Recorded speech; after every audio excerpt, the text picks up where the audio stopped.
شروع کرتی ہوں اللہ تعالیٰ کے نام سے جو بڑا مہربان نہایت رحم والا ہے۔ یہ لوگ کس چیز کے بارے میں پوچھ گچھ کر رہے ہیں؟ اس بڑی خبر کے متعلق جس کے بارے میں یہ اختلاف کر رہے ہیں۔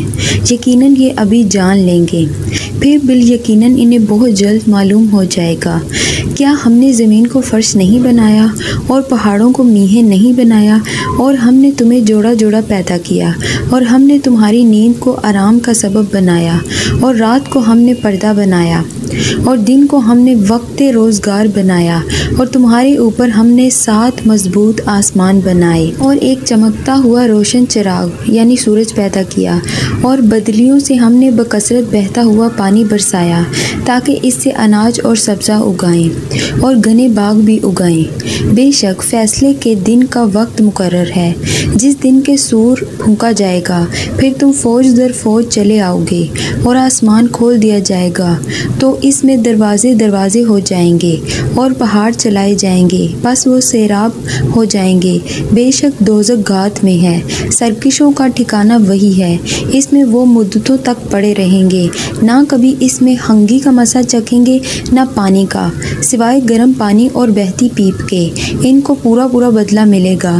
انہیں تو حساب کی توقع ہی نہ تھی، اور بے باکی سے ہماری آیتوں کی تکذیب کرتے تھے۔ ہم نے ہر ایک چیز کو لکھ کر شمار کر رکھا ہے، اب تم اپنے کیے کا مزہ چکھو، ہم تمہارا عذاب ہی بڑھاتے رہیں گے۔ یقیناً پرہیزگار لوگوں کے لیے کامیابی ہے، باغات ہیں اور انگور ہیں، اور نوجوان کنواری ہم عمر عورتیں ہیں، اور چھلکتے ہوئے جام شراب ہیں۔ وہاں نہ تو وہ بیہودہ باتیں سنیں گے اور نہ ہی جھوٹی باتیں سنیں گے۔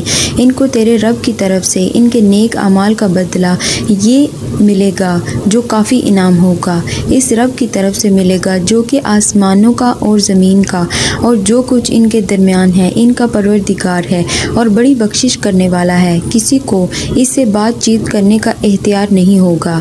جس دن روح اور فرشتے صفیں باندھ کر کھڑے ہوں گے تو کوئی کلام نہ کر سکے گا مگر جسے رحمان اجازت دے دے اور وہ ٹھیک بات زبان سے نکالے۔